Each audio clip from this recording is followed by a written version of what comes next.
오늘은 본격적으로 이제 이 고센 지역을 출발해 가지고 시내산까지 전체적인 출애굽기의 여정을 다루도록 됩니다. 이 여정을 다루면서 이제 주된 포인트로는 하나님께서 성도들 가운데 훈련시키는 과정들이 어떤 훈련들이 있는지를 보면서 그 거룩의 훈련을 우리 또한 받아가는 여정으로 이제 이어지도록 합니다. 먼저 오늘 주로 살펴보는 부분이 시내산 시나이 반도이기 때문에 간단한 개관을 먼저 해보면, 위치는 먼저 이집트 본토하고 아프리카, 즉 이집트 본토가 이쪽 밑쪽인데요, 이 본토하고 위쪽에 가나안 쪽에 있는 이쪽하고 있는 교량 역할을 해주는 지역이 이 지역이다라는 말씀이고요. 그다음에 북서쪽인 이쪽 방향에는 수루 광야가 있고요. 그다음에 남쪽 방향인 이제 쪽에는 신광야가 위치를 하고 있고, 전반적으로 신의 광야가 이루고 있다라는 사실입니다. 자, 그런데 모세가 40년 동안 피했던 미디안 평야는 이 시나이 반도에 있지 않고요, 이쪽 너머 건너편에 있는 아카바만이라고 하는 홍해 넘어서 있는 지역의 미디안 광야로 이렇게 알려져 있습니다. 그래서 오늘은 아무래도 주된 여행은 광야를 통과하는 여정이 될 수 있겠습니다. 자, 그러면 이제 위치뿐만 아니라 지형은 과연 어떤 모양으로 되어 있나 잠깐 살펴봅니다. 우선은 이 모양이 삼각형 모양으로 되어 있죠. 지난주에서 살펴봤던 것처럼 삼각형 모양으로 되어 있고요. 그 다음에 남쪽은, 이쪽이 남쪽인데 주로 산악지대로 이루어졌습니다. 산악지대로 이루어졌고, 반면에 북쪽은 보시는 것처럼 평야지대로 이루어져 있고 모래톱으로 이루어져 있습니다. 그래서 이 지역은 약간의 농사도 가능하고요, 전반적으로 이 시내산 반도 자체는 70% 정도는 하루에 1년에 70% 정도는 구름을 전혀 볼 수 없는 화창한 날만 계속되는 지역이 이 지형이다, 이렇게 보시면 되겠습니다. 자, 무엇보다도 이제 중요한 도로는 어디로 흐르고 있는가를 여러분 가운데 이제 잘 주목하셔서 보셔야 돼요. 그래서 이제 도로를 먼저 살펴봅니다. 자, 가장 중요한 도로는 실은 해변길이라고 알려져 있는 길인데, 이쪽 애굽의 소안이라는 지역부터 여러분 가자는 많이 들어보셨죠? 예.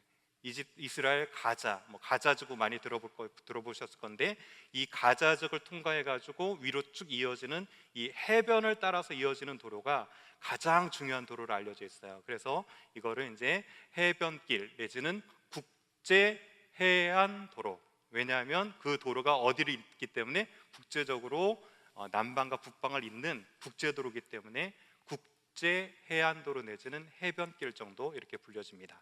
자, 오늘은 길을 4개 정도 살펴볼 건데 대략적으로 한번 보시면 됩니다. 그 다음에는 두 번째는 수루 길인데요, 이쪽에 있는 고센 지역에서 가데스 바나는 많이 들어보셨죠? 정탐꾼 보냈던, 우리 여기 떠납니다.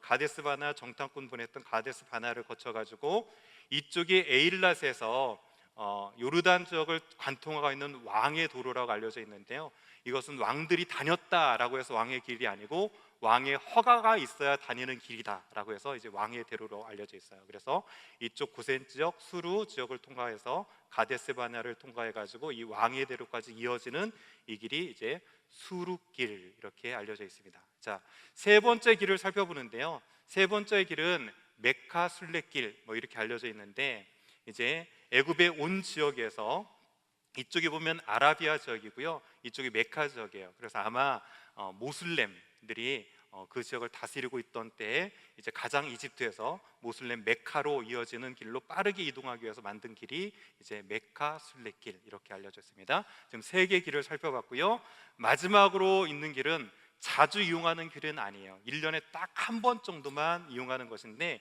이쪽 지역에 주로 광산 지역이 많아요. 그리고 화강암, 구리, 이게 다양한 이제 광산들이 이 지역에서 납니다. 그래서 이 광산 쪽을 쭉 잇는다고 그래가지고 이제 광산 길로 알려진 시내산길, 이렇게 4가지가 있어요. 자, 하나하나 무슨 길이 있었습니까? 첫 번째 해변길, 두 번째 수루길, 세 번째 메카 순례길, 네 번째 시내산길. 어디 쫓아오고 계신가요? 아니면 저만 열심히 지금 떠들고 있나요? 예, 잠깐 반응을 해주시면 저도 이제 그렇구나 라고, 여러분이 잘 쫓아오고 있구나 라는 걸 알 수 있을 테니까, 잘 모르시는 부분이 있더라도 이렇게 반응을 해주시면 제가 모르신다라는 생각이 들면 다시 한번 설명을 드리고, 잘 쫓아오고 있구나 라는 생각이 들면 바로 이렇게 넘어가도록 합니다. 자, 그런데 이 4개 도로가 왜 중요하냐면, 목사님 도대체 출애굽은 어디로 이렇게 이루어졌나요? 라고 하면서 실은 지금 이 자리에 앉아 계신 분들 중에 가장 궁금한 것 중에 하나는 무엇이냐면 도대체 시내 사는 목사님 어딘가요? 이런 질문을 가지고 이 자리에 앉아 계신 분들도 계실 줄 압니다. 자, 그런데 시내 산의 위치를 정확히 파악하기 위해서는 먼저 알아야 될 곳이 있어요. 자, 무엇을 알아야 되냐면 홍해가 도대체 어딘가를 알아야 돼요. 자, 이스라엘 백성들이 홍해를 건넜는데 그 건넌 홍해가 어딘가에 따라서 그 다음 여정이 어디죠? 시내산이다 보니까 홍해가 어딘가를 알아야 돼요. 자, 그래서 이제 홍해를 제가 네 군데로 이렇게 표시를 해놨는데 실은 학자들 가운데 홍해를 추적하는 곳은 한 곳이 아니고요, 네 곳입니다. 여기 보시는 시르보니스라는 호수, 그 다음에 빅터 호수가 있고요. 그 다음에 이것이 지금 이제 약간 뭐 이렇게 족발 모양 비슷하게 돼 있는데 홍해입니다. 그래서 한쪽 홍해는 수에즈만이라고 알려진 곳에 홍해가 있고요. 반면에 이쪽 홍해예요. 그런데 이쪽은 아카바만이라고 해서 이렇게 네 군데 홍해를 추정하고 있습니다. 이스라엘 백성들이 넘어갔던. 자, 그럼 이것을 네 개를 추정으로 해서 과연 그러면 시내산은 어딘가라고 하는 것도 이제 네 군데 정도로 이제 학자들 간에는 주장하고 있습니다. 첫 번째로는 가데스바나의 근처인 에벨 할라라고 하는 조금 생소한 지명인데 이쪽 한 군데, 그다음에 마라 근처에 있는 에벨 신 비시르라고 하는 곳이 있고요. 그다음에 에벨 무사 이렇게 알려져 있고요. 마지막으로는 이 시나이 반도가 아닌 최근에 뭐 지지를 받기도 했고 떨기나무라는 책에서 많이 회자됐던 엘크롭이라고 하는 미디안 광야 지역에 있는 지역, 몇 개로 알려져 있어요. 그런데 그나마 많은 학자들 가운데 지지를 받고 있는 곳이 이곳 엘크롭이라고 하는 곳하고 에벨무사 뭐 이렇게 됩니다. 자, 그러면 목사님 도대체 그 중에 어디가 진짜 이스라엘 백성들이 건넌 홍해고, 그 다음에 모세가 요즘에 저희 십계명 강해 듣고 있는데 십계명을 받은 시내산은 어딘가요? 이렇게 물어보실 수 있는데 어디 같습니까? 자, 어딜까요? 예, 나름대로 좀 열심히 얘기해 주셨는데 저도 모릅니다. 누구만 알까요? 출애굽 경로를 걸어갔던 이스라엘 백성들만 알고요. 많은 시간이 흐르면서 고고학적인 자료들과 많은 것들이 많이 사라졌어요. 하지만 저희가 가는 곳은 어디냐면 전통적으로 많은 사람들이 지금 시내산과 건넌 홍해를 추정하고 있는 지역을 기준으로 해서 저희들이 여정을 떠납니다. 자, 들어오실 때 지도 받으셨죠? 자, 오늘은 지도를 조금 많이 이용합니다. 그러니까 초반에 지도를 하니까요. 지도를 잠깐 펴놓고 과연 그러면 오늘 어디를 통해서 이동하는가 좀 보도록 하겠습니다. 혹시 지도 지난주에 받아놓고 안 가져오신 분 계신가요? 네, 이거는 소장하라고 드린 것이 아니고요, 집에 잘 모셔놔라고 드린 것이 아니고 열심히 가져오셔서 쓰라고 드린 거예요. 제가 또 드리고 싶지만 저도 가진 것이 없어요. 그러니까 열심히 가지고 다니시면서 기록하실 수 있었으면 좋겠습니다. 자, 오늘 이제 구체적으로 떠날 여정을 먼저 지도로 그리고 나서 이제 우리가 이 지역을 가는구나 이렇게 한번 살펴봅니다. 자, 지난주에 살펴본 지역인데요, 이쪽 람세스 쪽에다가 밑에다가 저희가 6월절 어린 양의 구원의 역사가 있었죠. 그래서 람세스 밑에다가 6월절 구원 이렇게 쓰십시오. 자, 람세스 밑에다가 6월절 가르치고 구원 이렇게 쓰시면 되겠고요. 자, 그 다음에 이쪽 람세스에서 숫꽃이라고 보이는 것 있으시죠? 보이시죠? 이곳으로 화살표를 하십시오. 숫꽃. 자, 람세스에서 숫꽃 지역으로 화살표를 하고요. 그 다음에 숫꽃에서요, 많은 지역이 있지만 이쪽 홍해를 그냥 건넜다라고 보고요, 아까 빅토우스라고 알려진 이곳을 건넜던 것을 보고 이곳을 건너가지고 마라까지 화살표를 치시고요, 그 다음에 그 옆에다가 홍해 가로치고 세례 이렇게 쓰시면 됩니다. 아셨죠? 자, 숫곳에서 이 빅토우스를 건너가지고 마라까지 가시고 홍해 가로 열고 세례 뭐 이렇게 적으시면 됩니다. 자, 그 다음 마라에다가요 뭐라고 쓰시냐면 여러분 익히 들어보신 말씀일 건데 여호와 라파 치료의 하나님, 여호와 라파 치료의 하나님, 그래서 여호와 라파라고 쓰시고요, 그 다음에 가로 열고 눈 가치관 이렇게 한번 써보십시오. 눈 가치관. 이곳에는 어떤 영적인 의미가 있는지는 우리가 여행하면서 구체적으로 살펴볼 테니까 일단 그렇게 적어 놓으시면 됩니다. 자, 여기까지 적으셨죠? 적으셨죠? 예. 그러면 이제 엘림을 통과해 가지고요, 신광야라고 여기 써진 거 보이실 텐데, 엘림을 통과해 가지고 신광야라고까지 화살표 하시고요, 신광야 옆에다가 만나 가로 열고 말씀 이렇게 적으시면 됩니다. 만나 가로 열고 말씀. 조금 뭐 여유가 있으시면 뭐 매출하기까지 적어도 되긴 하는데, 그냥 만나 가로 열고 말씀 정도만 이렇게 적으시면 되겠습니다. 자, 그 다음에 이제 신광야 위쪽에서 출발해 가지고요, 바로 위에 지명에 있는 르비딤이라고 하는 곳에 화살표를 하시면 됩니다. 자, 그리고 르비딤에는 두 가지를 적을 것인데, 첫 번째는 일하고 마사 이렇게 적으시고요, 가로 열고 성령. 자, 일 마사 가로 열고 성령. 이 여호와 니시,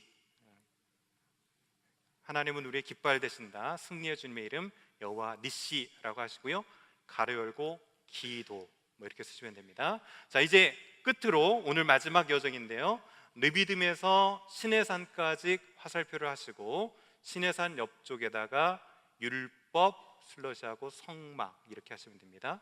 자, 시내산 옆에 율법 슬러시하고 성막 이렇게 적으시면 돼요. 자, 어떻게 다 적으셨나요? 시간을 조금 더 드릴까요? 자, 이렇게 적으시고요, 오늘 이제 기본 이렇게 적었던 여정들을 가지고 이제 여러분 핸드아웃 나누려는데, 핸드아웃을 가지고 이제 여정을 좀 본격적으로 출발해 보도록 하겠습니다. 자, 첫 번째로 이제 홍해를 건너는 사건에 대해서 이제 설명을 할 건데요. 자,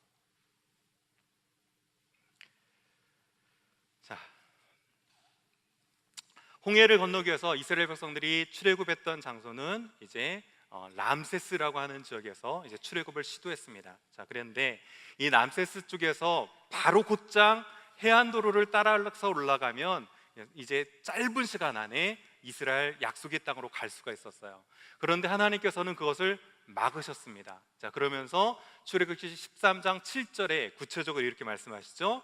자, 바로가 백성을 보낸 후에 블레셋 사람 땅의 길. 자, 여기에다가 이게 무슨 길이라고 했죠? 제가 해변길이에요. 자, 해변길, 국제 해안도로. 그것은 가까울지라도, 그러니까 가장 가까운 길일지라도 하나님이 그들을 그 길로 인도하지 아니하셨으니, 이는 하나님이 말씀하시기를 이 백성이 전쟁을 하게 되면 마음을 돌이켜서 어떻게 한다고요? 다시금 애굽으로 돌아갈까 하여서 하나님께서 그 길로 가지 못하도록 막으셨다는 사실입니다. 자, 하나님께서 먼저 이렇게 막으셨어요. 그 다음에 막으셨으면 어떤 역사를 펼쳐주셔야 됩니까? 그 다음엔 열어주시는 역사를 펼쳐야죠. 자, 어디로 열어주셨냐면 숲곳이라는 장소로 열어주셨습니다. 자, 숲곳으로 열어주면 여러분이 두 번째 살펴봤던 수루길이라는 길을 통해서도 이제 가나안 쪽으로 들어갈 수가 있었어요. 그런데 하나님께서는 그것도 막으시고 그 다음 어디로 이끄셨습니까?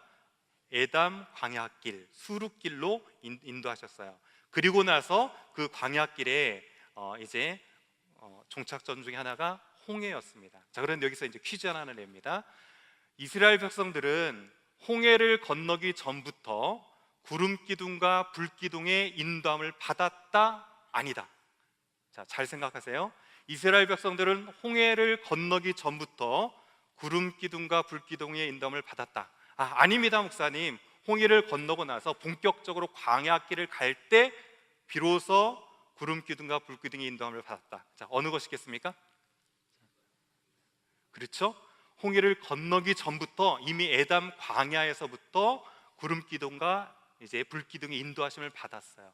자, 구름 기둥과 불 기둥의 인도하심을 받아가지고 간 곳이 어디냐면 아픈 홍해요, 양옆은 산지로 막혀 있는 밑돌이라고 하는 지역으로 딱 들어가게 됐습니다. 자, 이런 상태에서 뒤에는 누가 쫓아오게 됩니까? 애굽 백성이 특별히 선발한 600명의 병거 부대를 가지고 막 몰고 오고 있어요. 자, 여기서 중요한 진리가 하나가 있죠. 우리가요, 편해 보이고 그 다음에 쉬운 길을 포기하고 하나님의 구름 기둥과 이제 불 기둥을 쫓아간다고 할지라도 그 길은 결코 평탄한 대로가 아닐 때가 있다는 사실이에요. 우리는 어떤 착각을 하기 쉽냐면 말씀대로 따라 살아가면 그 길은 모두 평탄한 길이고 모두 순탄한 길처럼 착각하기 쉽다는 사실입니다. 하지만 오늘 출애굽 여정 중에 우리 가운데 교훈해 주는 첫 번째는 무엇이냐면 우리의 뜻을 내려놓고 포기하고 말씀 가운데 순종하여도 그 길은 평탄하지 않을 수 있다는 사실이에요. 여러분들도 이 사실을 믿습니까? 말씀대로 살아가는 것이 100%다 순탄한 길은 아니에요. 자, 그런데 여기까지만 생각한다면 여러분은 한 반 정도도 채 하나님의 섭리를, 하나님의 마스터 플랜을 이해하지 못하는 거예요. 자, 하나님께서는 왜 이렇게 말씀대로 순종하면서 감에도 불구하고 우리가 생각하는 평탄한 대로대로 인도하지 않고 사면초가의 곳으로 우리를 몰아가실까 하는 거죠. 자, 그래서 그 다음을 알아야 돼요. 자, 홍해로 이끄신 목적을 우리가 이제 분명히 봐야 되는데요. 자, 목적을 살펴보기 전에 과연 홍해를, 여러분이 이제 많이 들어보셨을 건데 홍해를 가른 것은 무엇인가 하는 거예요. 자, 1번입니다. 1번. 모세는 홍해를 가른 적이 없다. 자, 왜냐하면 이제 홍해라는 뜻 자체가 히브리어로 얌숲인데, 얌하면 바다라는 뜻이고요, 숲하면 갈대라는 뜻이에요. 그러니까 이것은 갈대 호수였기 때문에 모세는 이 홍해를 가른 적이 없다. 1번입니다. 자, 2번. 이것을 가른 것은 모세의 지팡이다. 자, 3번.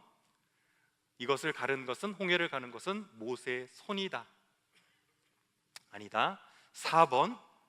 자, 홍해를 가른 것은 바람이다. 자, 몇 번이겠습니까? 1번 가른 적이 없다, 2번 모세의 지팡이, 3번 모세의 손, 4번 바람.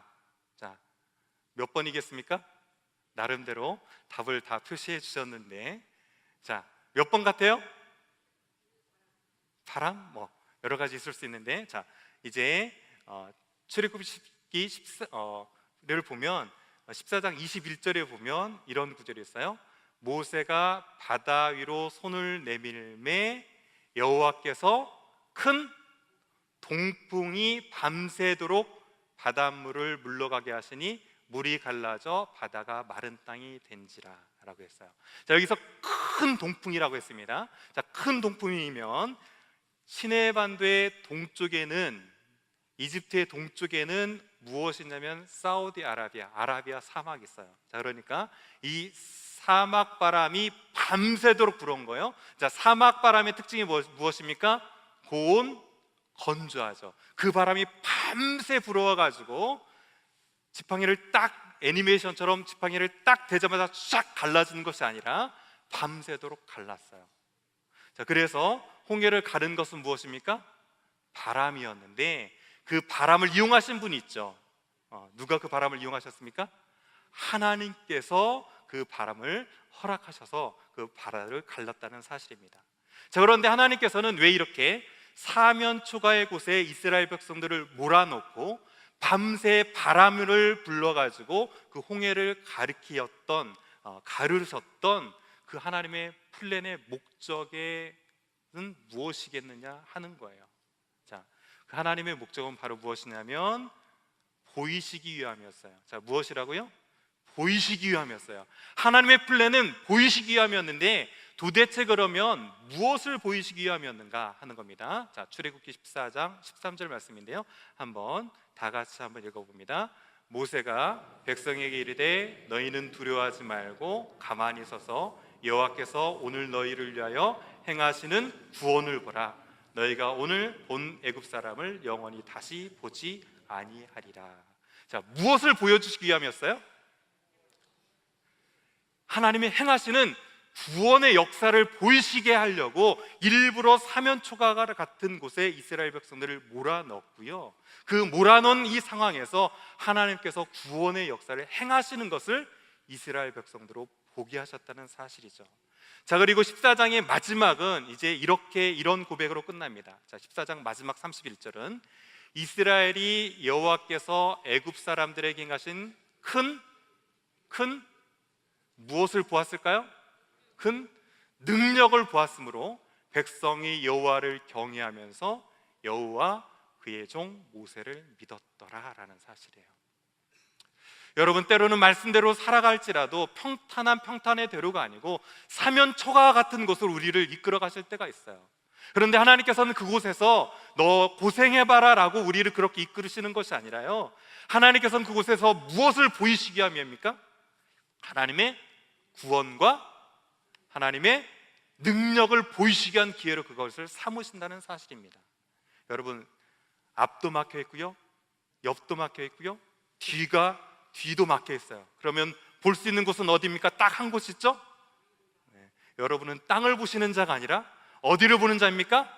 하늘을 보는 자들이에요. 하늘을 볼 때 그 모든 고난과 역경 가운데서 하나님께서는 우리를 위해서 행하시는 그 구원과 그 우리를 구원하시기 위한 능력을 보이시기 위한 기회로 그것을 풀려내 놓으셨다는 사실입니다. 여러분, 그때마다 땅을 보고 좌절하지 마시고, 나를 추격해오는 대적을 보면서 두려워하지 마시고, 믿음을 가지고 눈을 들어 우리를 위해서 행하시는 하나님의 놀라운 구원과 능력을 바라볼 수 있는 귀한 베델의 모든 성도 되어지기를 주님의 이름으로 간절히 축원합니다. 자, 하나님께서는 이렇게 첫 번째 마스터 플랜으로 우리 향한 구원과 능력을 보이시는 기회로 삼아 주셨습니다. 그런데 홍해를 건너고 난 여정은 계속 이제 어디로 이어집니까? 광야로 이어지고 있어요. 자, 그렇다면 하나님께서는 구원과 능력의 것을 볼 수 있는 기회를 주셨을 뿐만 아니라 광야로 이끄시면서 우리를 출애굽시키신 특별한 이유와 목적이 있다는 사실입니다. 자, 출애굽기 19장 4절은 출애굽기 중에서 가장 중요한 구절이라고 할 수 있고, 어찌 보면 모세오경 전체에서 가장 핵심이 되는 구절, 아니 구약에서 가장 핵심이 되는 구절이라고 할 수 있을 만한 중요한 구절입니다. 자, 19장 4절 5절 말씀을 다 같이 한번 읽어봅니다. 시작. 내가 애굽 사람에게 어떻게 행하였음과 내가 어떻게 독수리 날개로 너희를 업어 내 길을 인도하였음을 너희가 보았느니라. 세계가 다 내게 소유하나니 너희가 내 말을 잘 듣고 내 언약을 지키면 너희는 모든 민족 중에서 내 소유가 되겠고, 내가 너희에게 대하여 제사장 나라가 되며 거룩한 백성이 되리라. 이는 이 말을 이스라엘 백성에게 전할지니라. 하나님께서는요, 이스라엘 백성들을 출애굽에서 번성하게 하신 이후에 출애굽하게 하신 목적이 있다는 사실이에요. 그리고 홍해뿐만 아니라 이제 광야 여정을 거치게 하셨는데, 그 광야 여정을 거치게 하신 이유가 있다는 사실입니다. 특별히 레위기서 같은 경우는 전체가 무슨 법입니까? 대부분 제사법이죠. 그래서 그 제사를 통해서 어떻게 이 모든 나라의 왕 같은 제사장으로 설 수 있을 것인가 하는 교훈들이 이제 출애굽기 이후에 레위기에 기록되어 있죠. 뿐만 아니라 이 여정 하나하나는 그 이스라엘 백성들을 거룩함으로 훈련하시기 위한 특별한 목적이 있었다는 사실입니다. 자, 그리고 레위기서 11장 45절을 보면 나는 너희의 하나님이 되려고 너희를 애굽 땅에서 인도하여 낸 여호와라. 김한효 담임 목사님께서 이 한 구절을 가지고 어떻게 출애굽 여정을 쭉 이끄셨는지 너무 분명하게 이렇게 쭉 말씀해 주셨어요. 그리고 나서 내가 거룩하니 또한 너희는 어떻게 하라고요? 너희도 거룩할지니라 라고 말씀하셨어요. 자, 그렇다면 이제 제가 광야의 오늘 4가지 정도의 사건들을 살펴볼 건데요, 그 사건을 부제를 달았어요. 오늘 시리에서 그래서 2편 2강의 부제가 있습니다. 그 부제는 무엇이냐면 바로 이것이에요. 거룩한 백성 에로의 행진이에요. 광야는 우리를 그냥 힘들게 하는 곳이 아니고요, 광야는 우리를 어려움 가운데 줄이게 하는 것이 아니고요, 그 광야는 무엇이냐면 우리를 거룩한 백성으로 훈련시키기 위한 행진의 걸음이 무엇이냐면 광야라는 사실이에요. 하나님께서는 우리가 예수 그리스도를 믿는 순간 천국으로 쑥쑥 들려서 올라가게 하실 수도 있겠지만, 그렇게 하시지 않고 광야 같은 이 땅의 삶을 왜 살아가게 하십니까? 여러분, 그냥 힘들게 하려는 게 아니라는 사실이죠. 정말 이 땅을 살아가는 것이 그리스도인으로서 예수 그리스도를 목신자로서 살아가는 것이 참 힘들지만 이 삶의 여정을 통해서 무엇을 배운다고요? 하나님 아버지의 마음을 품고 하나님의 거룩하심을 닮아가면서 어떻게든 예수 그리스도를 닮고자 하는 몸부림의 삶을 통해서 우리로 하여금 조금 더 거룩한 백성 삼게 하시려는 하나님의 특별한 마스터 플랜이 있었다는 사실이에요. 자, 그래서 여기 적어놓은 말씀 그대로 광야는 거룩한 백성으로의 행진을 위한 훈련장입니다. 여러분 이 사실을 믿습니까? 자, 그러면 이제 하나님께서는 과연 광야에서 어떤 훈련을 통해서 우리를 거룩하게 다듬어 가시는가, 네 가지를 살펴볼 거예요. 잘 보십시오. 여러분의 삶 가운데서 어떤 훈련을 시키고 계신지 한번 잘 보세요. 자, 가기 전에 이제 지형으로 살펴보면 이렇게 시나이 반도가 있습니다. 오늘은 저쪽 마라에서부터 쭉 해가지고 시내산까지 이르는 여정을 살펴봅니다. 자, 우리의 첫 번째 장소는 마라입니다. 자, 마라는 뜻 자체가 무엇이냐면 쓰다라는 뜻이에요. 자, 이스라엘 백성들이 이제 여행을 시작해가지고요, 첫 번째 도착하는 마라라는 지역에 도착했는데 물을 마시려고 보니까 이 물이 어땠습니까? 쓴 물이었어요. 그래서 도저히 먹을 수가 없어서 지시한 한 나무를 꺾어다 그 물에 집어넣으니까 어떻게 됐습니까? 그 물이 단물이 됐어요. 자, 과연 어떤 나무를 꺾어서 이 샘에다 집어넣었을까요? 자, 어떤 나무일까요? 자, 여러분 뒤편에 보면 이게 이제 현재 마라라고 알려진 지역에 있는 지역의 사진이에요. 나무 종류는 딱 두 종류밖에 없습니다. 한 종류는 종려나무로 알려져 있는 나무이고요, 팜트리. 한 나무는 에셀나무라는 나무예요. 즉 아브라함이 에셀나무 밑에 장막을 들고 하나님을 예배했다라는 구절이 나오는데 그 나무예요. 자, 종려나무이겠습니까? 에셀나무이겠습니까? 어떻게 하셨어요? 저는 모르는데 어떤 나무를 꺾었을지 몰라요. 그리고 어떤 나무인가는 중요하지 않아요. 그런데 그 나무를 꺾어서 집어넣었더니 물이 어떻게 됐다고요? 단물로 바뀌었다는 사실이 중요한 거죠. 우리 인생은 정말 쓰디씁니다. 여기 계신 분들 중에 동의 안 하시는 분도 계실 수 있는데 저는 인생 살아보니까요, 죄송합니다 어르신들, 인생 좀 살아보니까요, 쓰더라고요. 이 인생의 쓴물을 주님께서는 단물로 바꾸신다는 사실이에요. 우리의 슬픔을 기쁨으로 바꾸시는 분이 주님이시고, 우리의 근심을 찬양으로 바꾸시고, 우리의 고통을 희락으로 바꾸시는 분이 하나님이라는 사실이에요. 자, 그런데 그 나무가 어떤 나무인지는 중요하지 않지만 들어간 나무를 딱 연상할 때 우리 인생의 쓴물을 단물로 바꾸시는 그분의 나무, 무엇이 연상됩니까? 무엇이 연상되죠? 그렇죠, 십자가가 연상되지 않습니까? 우리 인생은 정말 쓰디쓴 인생이었지만 우리가 예수 그리스도의 십자가를 마음에 품을 때 현재의 고난은 장차 우리에게 나타날 영광과 좋게 비교되지 않는다라는 이 말씀 부여잡으면서 이것이 기쁨이 되고 이것이 찬양이 되고 이것이 희락이 되는 거 아니겠습니까? 자, 그런데 특별하게 그곳을 물을 바꾸고 나서요 붙여진 이름이 있어요. 자, 뭐라고 붙여졌냐면 출애굽기 15장 26절 다 같이 한번 읽어주십시오. 시작.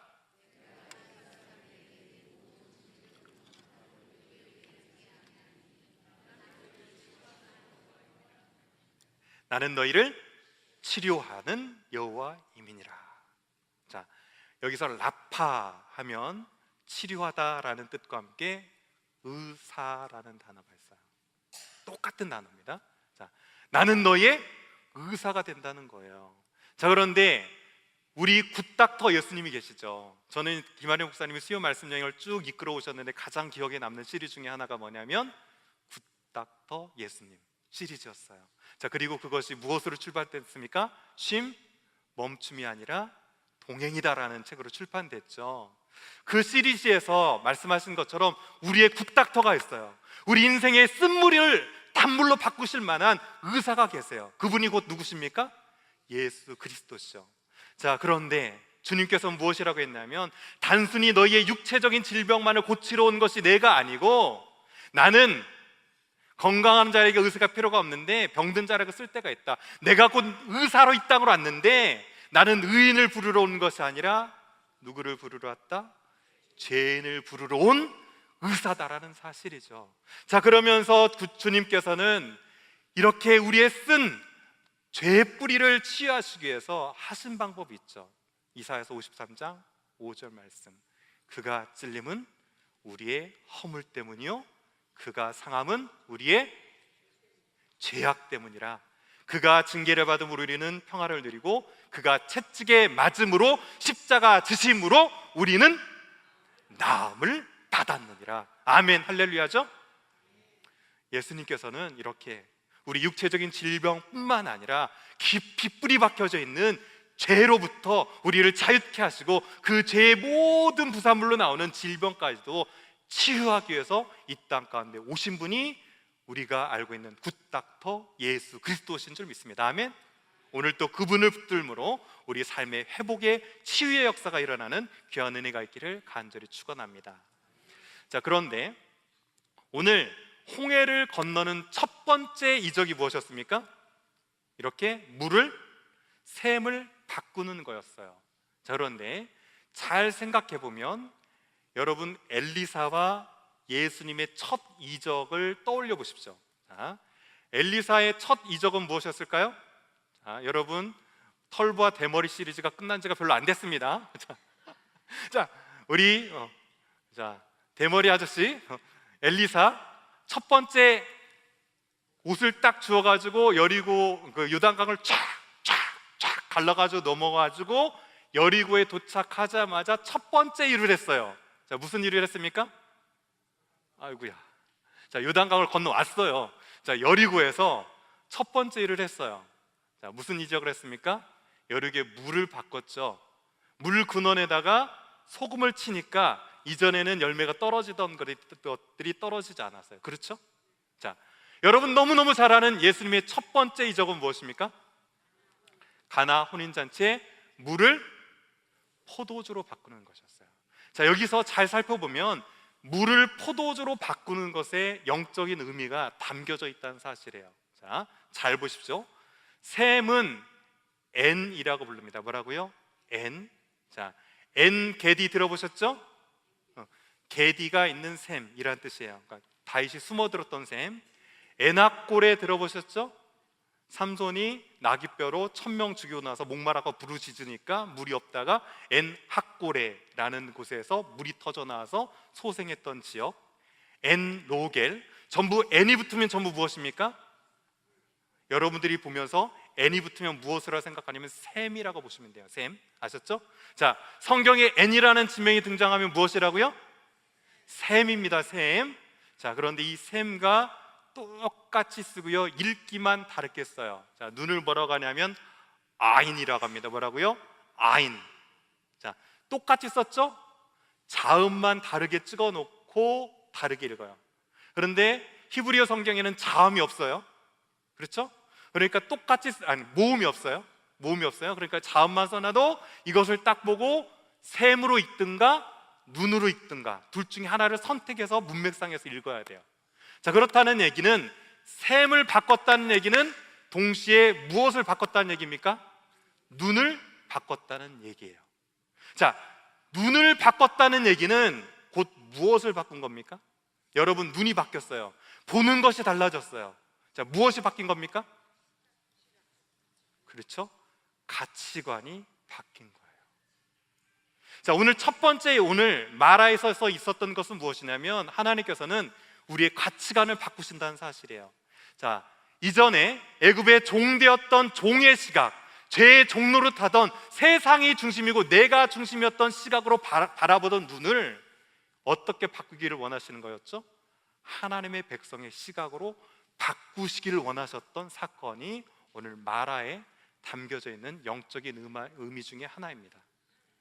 여러분, 믿음의 사람이라면 가장 먼저 바뀌어야 될 것이 있는데요, 예수 그리스도를 중심에 두고 이전에 내가 아닌, 세상이 아닌 주님이 어떻게 하시면 기뻐하실까? 주님이 원하시는 길은 어떤 길일까? 라고 자꾸 바라보면서 그 시각이 바뀌어야 되는 게 첫 번째 훈련의 과정입니다. 여기 계신 모든 분들은 세상이 무엇을 보든지 간에 그곳에서 하나님이 보이고, 세상이 그 무엇을 보이든지 간에 그곳에 천국이 보이고, 세상에 그 무엇을 보든지 간에 그곳에서 예수 그리스도의 십자가가 보여지는 놀라운 시각적인 변화가 있기를 주님의 이름으로 간절히 축원합니다. 아멘. 예. 자, 이제 두 번째 여행지입니다. 두 번째 여행지는 이제 간단히 그냥 스쳐 지나가듯이 한 절로 표시되어 있는데요, 엘림이라는 곳에 도착했어요. 자, 엘림이라고 하는 곳은 12물샘과 70개의 종려나무가 있었어요. 자, 그런데 12은 잘 아시는 것처럼 지파수고요, 그 다음에 70은 무엇입니까? 장로수예요. 자, 그래서 모르긴 몰라도 이곳은 이제 70개의 종려나무가 쫙 있는 사이를 쫙 들어가면서 환영을 받는 듯한, 천국 백성의 환영을 받는 듯한 곳의 오아시스입니다. 그러니까 광야라고 해서 전부 힘든 것만 있지 않고 오아시스도 존재해요. 저희 교회에 주일날 오시려면 정식으로 정문을 통과하려면 꼭 통과해야 되는 나무가 있어요. 무슨 나무를 통과해야 저 정문으로 들어오실 수 있어요? 종려나무 8그루를 통과해야 들어올 수 있어요. 아마 그런데 이 종려나무는 보시면 그룹들의 날개인데요, 딱 올려다보면 그 그룹들의 날개처럼 보여요.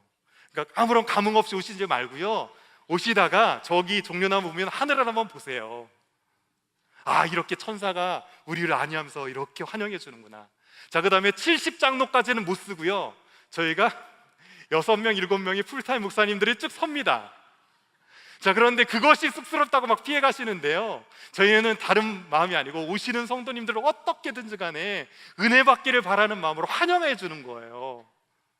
자, 그런데 제가 쭉 훑어보니까 그 자리에서 볼 수 있는 분들이 몇 분 안 돼요. 대부분 저쪽 사이드로 제일 빠른 길로 왔다 갔다 하시는데요, 환영의 마음을 가지고 천국 백성으로 매주일 맞을 때마다 기왕이시면 연문 말고 종려나무 잎이 쫙 있고 우리 목사님들이 환영해주는 그 환영의 인사를 받으시면서 주일 예배에 오시면 그 은혜가 고비될 줄 믿습니다. 아멘. 아멘 한 사람만 고비될 줄 알고 아멘 하셨다면 다음 주에 제가 볼 거예요. 누가 이렇게 그쪽으로 오시는지 꼭 오셔서 환영을 받으시면서 예배의 자리로 나가실 수 있기를 원합니다. 자, 이제 메인으로 넘어가는 두 번째 것이 어디냐면 신광야입니다. 자, 신광야에서는 이제 애굽을 나온 지 한 2달 15일 만에, 둘째 달 15일 만에 먹을 것이 다 떨어졌어요. 불평불만하기 시작합니다. 자, 그러자 이 먹을거리로 원망하자 하나님께서 보내주신 것이 있어요. 무엇을 보내주셨습니까? 만나와 메추라기를 보내주셨어요. 자, 그런데 이 만나라는 게 what is it? 이게 도대체 이게 무엇이냐라는 거예요. 뜻 자체가 만이라는 히브리어 자체가 마라고 하면 what이라는 의문사인데요, 만나면 이것이 도대체 무엇이냐 하는 거예요.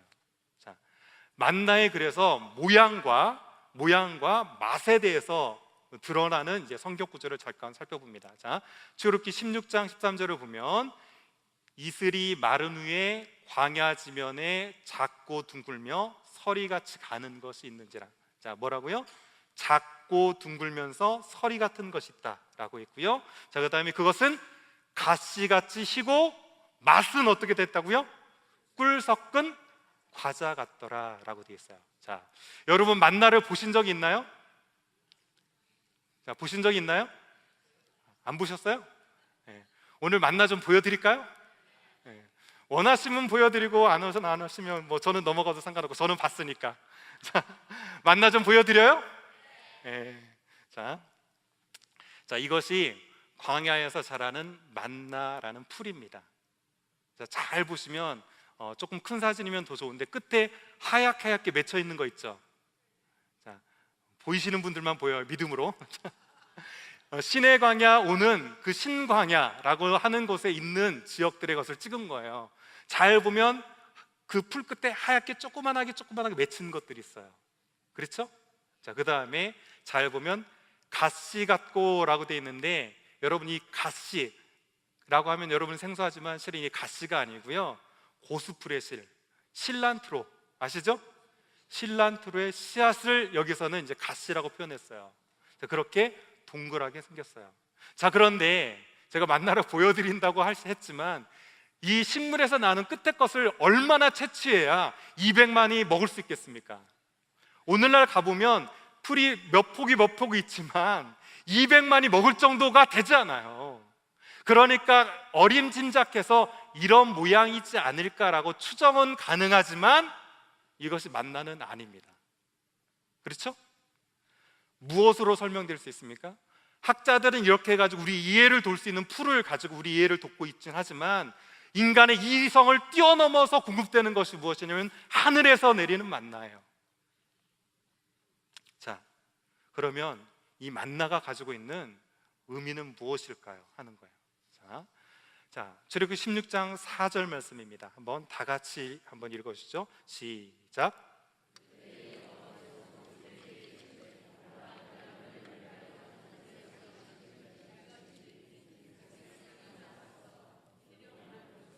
날마다 거둘 것이라. 이같이 하여 그들이 내 율법을 준행하나 아니하나 내가 시험하리라.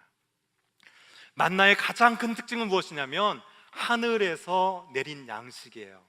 자, 그런데 여러분 잘 아시는 것처럼 이것은 딱 하루분만 이용할 수 있어요. 물론 안식일 전날에는 이틀분을 걷어서 먹을 수 있지만 욕심껏 아무리 걷어놔도 어떻게 됩니까? 하루 거를 딱 먹고 나면 그 다음 날은 먹을 수가 없어요. 그러니까 매일매일 가서 어떻게 해야 돼요? 그날 먹을 것은 그날 걷어야 돼요.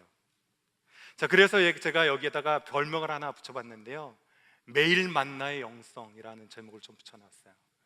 여러분, 올 한 해 시작하면서 저희가 성경 통독을 시작했는데요, 여러분 어떻게 성경을 매일 조금씩이라도 읽고 계시나요?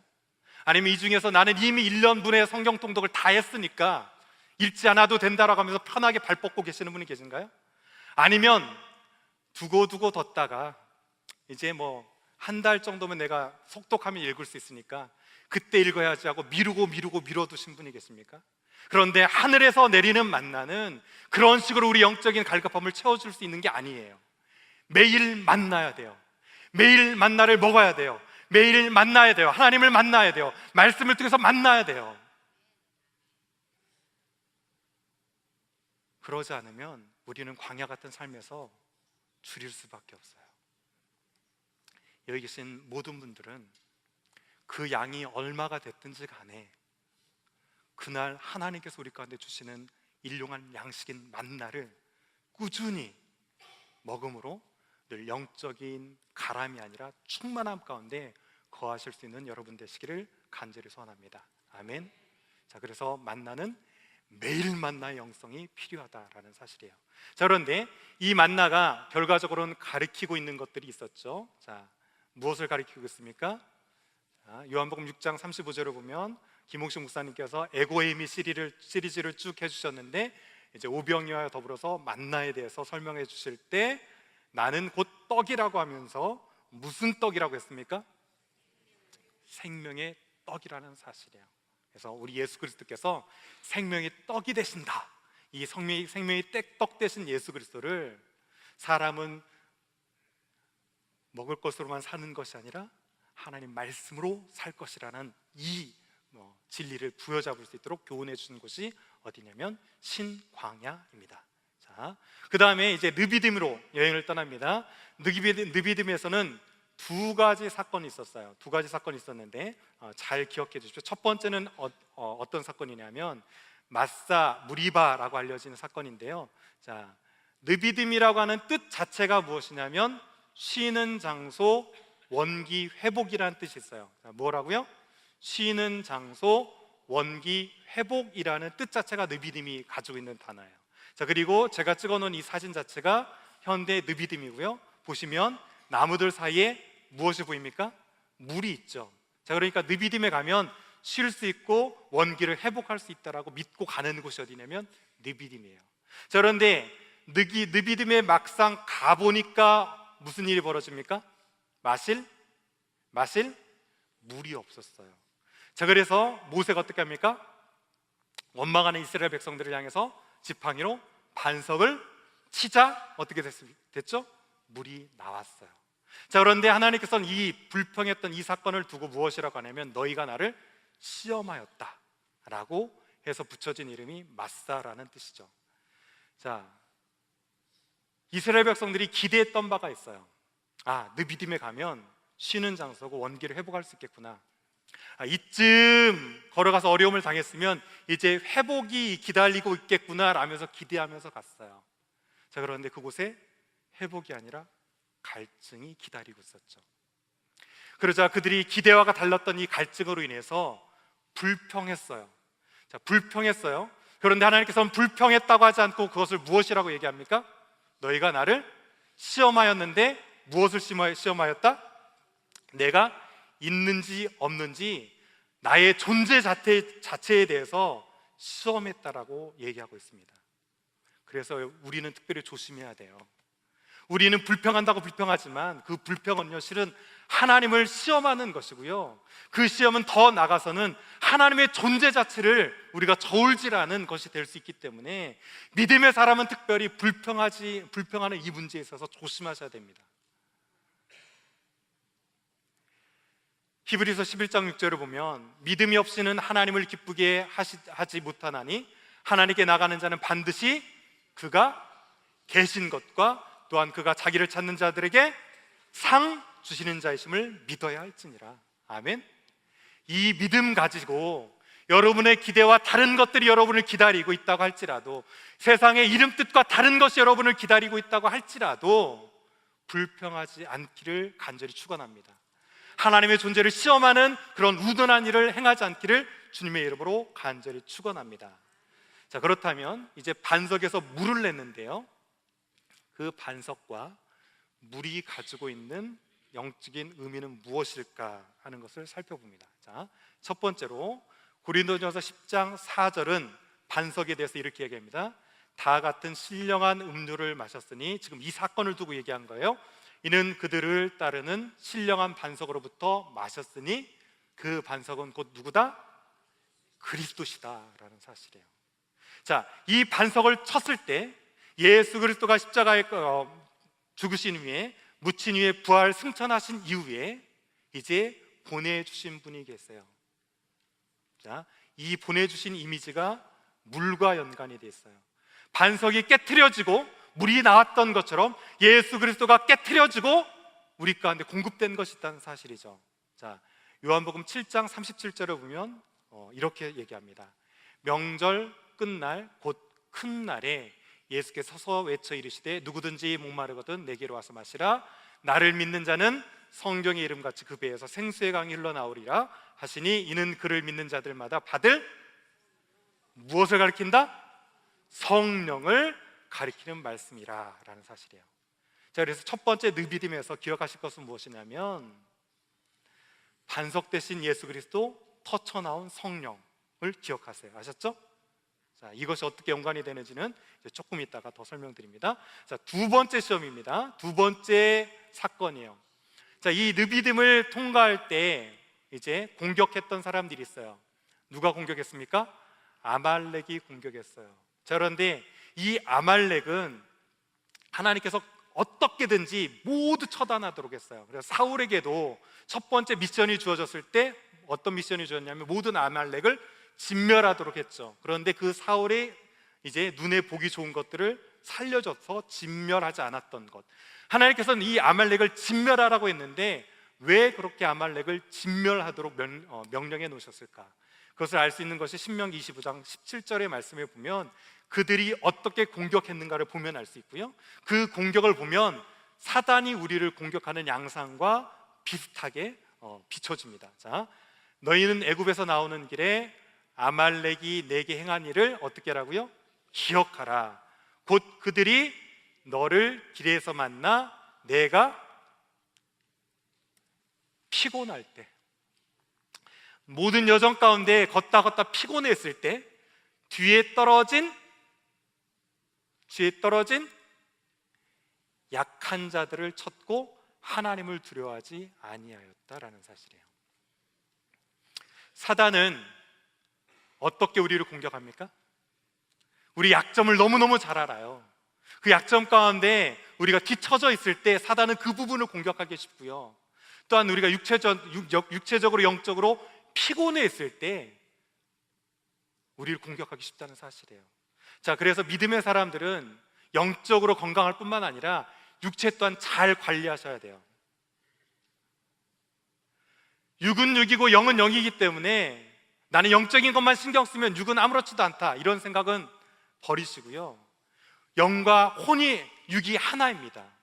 자, 그런 점에서는 우리가 육체를 잘 관리해야 돼요. 그래서 건강해서 컨디션이 높으면 범하지 않을 만한 죄들도 어떻습니까? 육체적인 관리를 하지 않아서 피곤하면 쉽게 넘어질 수가 있어요. 그래서 믿음의 사람들은 우리 육체적인 것 또한 잘 관리하셔야 되는 사실이에요. 자, 그런데 이런 공격이 있을 때 이제 그러면 이 사건을 어떻게 승리로 이끌었는가가 더 중요하죠.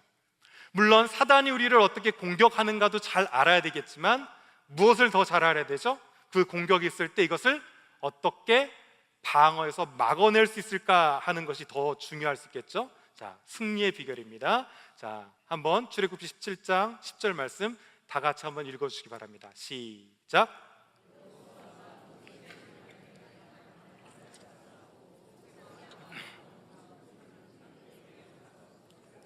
손을 들면 이스라엘이 이기고 손을 내리면 아말렉이 이기더니. 자, 한 가지였어요. 무엇이었습니까? 손이 올라가면 이겼고요, 손이 내려가면 졌어요. 자, 그런데 이 모세가 하루 종일 손을 들고 있었습니까? 들 수 있었습니까? 떨어질 때가 있었겠죠? 그때 누가 이 손을 받쳤습니까? 아론과 훌이 받쳤어요. 자, 그러면 과연 손을 드는 것은 어떤 영적인 의미가 있나 하는 거예요. 자, 제가 한 3구절 정도를 찾아놨습니다. 역대하 6장 13절은 솔로몬이 성전을 봉헌하면서 이제 하늘을 향해서 무릎을 꿇고 손을 펴서 이르되라고 하면서 기도를 시작했어요. 자, 그러니까 손을 들면서 무릎을 꿇고 기도하는 행위를 한 거죠. 자, 그 다음에 시편 28편 2절을 보면 내가 주의 지성소를 향하여 나의 손을 들고 주께 부르짖을 때 나의 간구하는 소리를 들으소서. 자, 그리고 디모데전서 2장 8절 거룩한 손을 들어 기도하기를 원하노라. 자, 손을 드는 것은 무엇을 뜻했습니까? 기도를 뜻하는 거죠. 자, 손은 어떻게 보면 항복하는 것이고요, 더불어서 기도하는 것이에요. 영적인 싸움으로 이길 수 있는 하나님께서 주신 우리 가운데 그 무기 중에 하나는 무엇이냐면 기도하는 것입니다. 아멘. 그런데 나 홀로 기도하는 그 기도 물론 중요하지만 함께 손을 떠받치고 기도하는 공동체적인 기도가 너무너무 중요하다는 사실이에요. 내가 기도하지 못할 때 내 옆에 있는 성도가 기도해 주고요, 그가 기도하지 못할 때 내가 함께 기도하는 이 영적인 공동체적인 기도를 통해서 하나님께서는 이 땅 가운데 있는 모든 싸움들 가운데 승리하게 하신다는 사실입니다. 그래서 실은 손을 드는 것은 하나님, 나는 할 수 없습니다 라는 고백이고요, 여호와 니시, 당신은 나의 깃발입니다, 승리의 깃발입니다 라는 고백처럼 하나님, 당신은 나의 대장이 되십니다.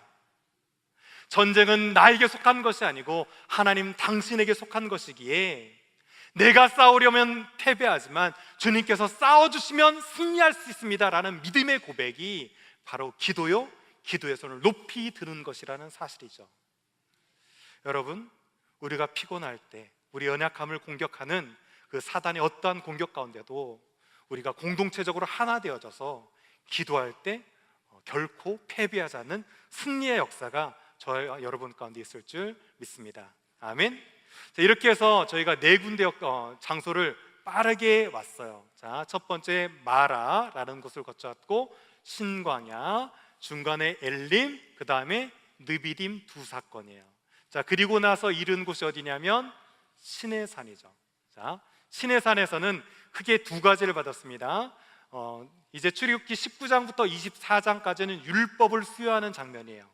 자, 그리고 25절부터 31장까지는 성막에 대해서 수여하는 부분이에요. 자, 그런데 율법에 대해서는 제가 간단히만 정리합니다. 왜냐하면 김한희 목사님이 지금 십계명 강해를 하고 계시잖아요.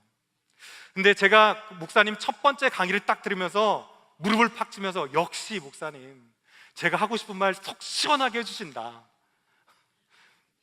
제가 할 말 다 하신다, 뭐 이렇게 생각을 했는데요. 자, 율법에서 가장 중요한 건 무엇이냐면 율법을 주신 시점이에요. 자, 무슨 얘기냐면, 자, 유월절 어린 양을 잡아서 문설주와 임방에 피를 바르기 전에 율법을 주셨습니까? 아니면 그 구원의 역사를 거쳐서 홍해를 거쳐서 이 사건을 다 마친 이후에 율법을 주셨습니까? 언제 율법을 주셨죠? 자, 유월절 전이 아니고 오늘 그 모든 것을 통과하고 시내산에서 주셨어요. 자, 이것이 왜 중요하냐면, 구원 전에 율법이 주어졌다면 율법은 어떤 수단으로 주어졌습니까? 구원받기 위한 수단으로 주어진 게 율법이에요. 하지만 구원받은 이후에 율법이 주어졌다는 것은 무엇을 뜻합니까? 구원받은 이후의 백성들이 어떻게 거룩한 백성으로 살아갈 수 있을까에 대한 답으로 주신 게 무엇이란 사실이에요? 율법이란 사실이에요.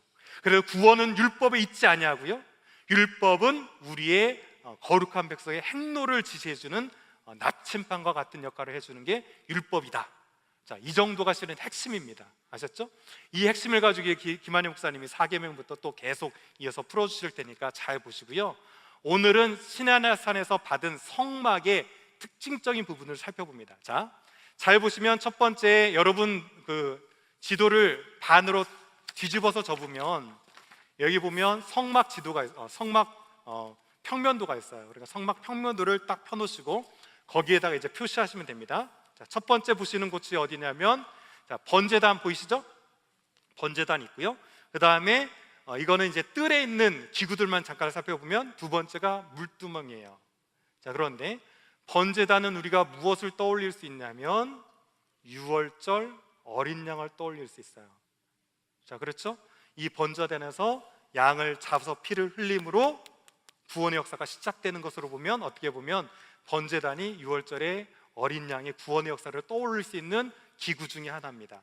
자, 그 다음에 고린도전서 10장 2절을 보면 모세에게 속하여 다 구름과 바다에서 무엇을 받았다고 얘기하죠? 세례를 받았다고 얘기합니다. 물두멍은 이제 번제단에서 양을 잡고 몸을 깨끗이 씻는 것이 무엇이냐면 물두멍이에요. 그렇다면 이 물두멍은 무엇과 조금 비슷합니까? 홍해의 세례하고 조금 비슷한 이미지로 맞물려지나요? 자, 그 다음에 이제 구체적으로 성소 지성소로 한번 들어가 봅니다. 자, 세 가지 물건이 있는데 첫 번째 들어가서 오른편 쪽에 있는 게 떡상 내지는 진설병 상, 뭐 이렇게 알려진 떡상이 있죠. 자, 그 다음에 왼편에는 금촛대라고 불리기도 하고 등잔으로 알려진 7개의 촛대 모양으로 된 이것이 등잔이 있습니다. 자, 그런데 떡상, 생명의 떡 대신 예수 그리스도는 무엇을 떠올리게 합니까? 말씀을 떠올리게 하죠. 자, 그 다음에 등잔은 무엇을 뜻할까라고 살펴보면 계시록 4장 5절을 보면 이렇게 되어 있습니다. 보좌 앞에 현 등불 7이 있으니 이는 하나님의 7 영이라고 했어요. 이 촛대 개수가 몇 개냐면 7개거든요. 자, 그러니까 이 등잔은 무엇을 떠오르게 합니까? 성령을 떠오르게 하죠. 그렇죠? 자, 여기까지는 어느 정도 make sense 합니까? 예. 너무 목사님 비유적으로 푸는 거 아닙니까? 라고 생각하실 수 있는데, 뭐 비유적으로 느끼셔도 상관은 없지만 제가 보기에는 이렇게 풀 수도 있겠다라는 생각이 드는 거죠. 자, 그 다음에 이제 분향단이 있고, 그 앞에 분향단이 있고, 그 분향단은 무엇을 뜻하는가? 계시록 8장 3절을 보면 다른 천사가 와서 제단 곁에 서서 금향로를 가지고 많은 향을 받았으니, 향을 받았어요. 이는 모든 성도의 기도와 합하여 보좌 앞 금제단에 드리고자 함이라. 자, 그래서 향기는, 분향은 곧 무엇을 뜻합니까? 기도를 뜻한다 라고 볼 수가 있어요. 자, 그리고 마지막으로 있는 언약궤가 있죠. 언약궤는 하나님의 보좌를 이제 뜻하죠. 자, 그런데 자, 여러분 나눠드린 이제 마지막 프린트 마지막 면을 살펴보면 돼요. 핸드아웃 마지막 면을 잘 살펴보면 제가 이제 거기다 이렇게 달아놨어요. 자, 하나님은 광야에서 사건을 통해서 교훈을 주시고 성막으로 형상화한 뒤 그 의미를 기억하게 하셨습니다 라는 멘트를 달아놨죠. 자, 무슨 얘기냐면 저희가 거쳐왔던 장소 4곳이 있었죠. 마라, 신광야, 느비딤 1, 느비딤 2가 있었어요. 그렇죠? 자, 여기에서 어떤 사건들이 있었습니까? 자, 마라는 쓴물을 단물로 바꾸는 사건이 있었고, 신광야에서는 하늘에서 양식이 내렸고, 그 다음에 느비딤 첫 번째 사건은 반석에서 물이 나왔고, 그 다음에 느비딤 2에서는 손을 들어서 승리를 거뒀죠. 자, 그렇다면 이것이 어떻게 요약하는 핵심 단어로 요약될 수 있는가? 첫 번째 마라는 여호와 치료의 하나님 여호와, 그렇죠, 라파의 하나님이었고요. 그 다음에 신광야는 만나가 내려졌던 곳이고요. 그 다음에 느비딤 첫 번째는 마사, 시험하다, 무리바, 다툼이라는 단어의 뜻으로 요약되어 있었고요. 그 다음에 느비딤 두 번째 사건, 손을 들어서 이겼던 것은 무엇입니까? 여호와 니시, 승리의 깃발이었어요. 자, 그 다음에 이제 성소하고 지성소로 들어가 보면 4가지 물건이 있었어요. 그렇죠? 자, 4가지 물건이 있었어요. 자, 첫 번째가 지성소에 무엇이 있었습니까? 언약궤가 있었죠? 자, 그 다음에 성소에 들어가서 오른쪽에 무엇이 있었습니까? 진설병 상이 있었어요. 떡상이 있었어요. 왼편에 무엇이 있었습니까? 7 촛대 등잔이 있었죠. 자, 그리고 가운데는 분향단이 있었어요. 자, 그렇죠? 자, 그런데 언약궤는 제가 하나님의 보좌라는 말씀을 드렸고, 마라의 물을 쓴물에서 단물로 바꾼 것은 가치관의 변화라고 그랬어요. 하나님의 보좌에 우리 마음 가운데 하나님을 모신 자는 가치관이 변화된다라는 것을 이제 언약궤를 통해서 성부 하나님에 대해서 조명해 주시는 거죠. 자, 그 다음에 신광야의 사건과 떡상은 무엇으로 매치가 됩니까? 성자 예수 그리스도 만나로 만나에서 말씀으로 매칭이 되죠. 자, 그 다음에 느비딤 반석 대신 예수 그리스도가 깨어질 때 무엇이 나왔어요? 물이 나오면서 그 물은 무엇을 상징한다고 그랬습니까? 성령을 뜻한다고 했습니다. 뿐만 아니라 등은 곧 7개의 영, 성령을 뜻한다고 말씀드렸죠. 그리고 마지막으로 분향단은 느비딤은 손을 드는 것과 동시에 기도로 성도를 가리켜요. 자, 그래서 잘 보면 4가지 여정과 정확하게 성막의 4가지 기구들이 성부, 성자, 성령 삼위일체 하나님과 성도가 어떤 조화를 이루면서 거룩한 삶을 살아갈 수 있는가를 하나님께서 형상화해서 기억할 수 있도록 심어주신 것이 오늘날 성막이라는 사실입니다. 자, 오늘 이제 말씀을 마치면서요, 여러분 다른 것은 잊어버리더라도 이 성경 구절만큼은 꼭 기억해 주셨으면 좋겠습니다. 자, 다 같이 한번 읽어봅니다. 시작. 나는 너희의 하나님이 되려고 너희를 애굽 땅에서 인도하여 낸 여호와라. 내가 거룩하니 너희도 거룩할지어다. 아멘. 우리는 하나님께 거룩함을 명받은 사람들이에요. 그렇지만 나 스스로 거룩해질 수 있는 것이 아니고 성부, 성자, 성령 삼위일체 역사 안에 우리가 들어가서 오늘 또 우리의 눈을 바꾸고 말씀과 기도 중에 성령을 의지하면서 그분을 쫓아나갈 때 하나님께서는 우리를 거룩함으로 다듬어 가시고 성화시켜 주셔서 마지막 그날에 하나님을 닮은 영화로운 존재로 창조하시는 귀한 역사가 있을 줄 믿습니다. 오늘 또 광야 같은 이 삶을 살아갈 때 세상에 영향을 받는 것이 아니라 오히려 거룩한 영향력으로 세상을 거룩하게 변화시키실 수 있는 베델의 온 성도들 되어지기를 주님의 이름으로 간절히 축원합니다. 아멘. 자, 이제 오늘 이 말씀들을 기억하시면서 다 같이 좀 찬양했으면 좋겠어요. 보라, 너희는 두려워 말고, 보라 너희는 두려워 말고, 보라 너희를 인도한 나를 보라. 너희는 지치지 말고, 보라 너희를 구원한 나를, 너희를 지도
정말 홍해가 우리 앞을 막고 애국 군대가 뒤를 추격하는 것 같은 삶의 위기가 있을 때마다 내가 하나님을 바라보지 못하고 두려웠고 떨려 지쳐서 낭망하고 있지는 않았습니까? 너의 믿음의 눈을 열어 내가 행하는 구원과 능력을 보라. 오늘 이 밤 가운데 믿음의 눈을 열어 하나님께 부르실 때 하나님께 그 기도를 들으시고 홍해가 갈라졌던 것처럼 우리 인생의 문제 또한 주 앞에서 해결되어지고 길이 열려지는 놀라운 은혜가 있게 하여 주옵사는 마음 가지고 이 시간 다 같이 기도의 손을 높이 들고 주 외치고 다 같이 한번 기도합니다. 주여, 아버지 하나님,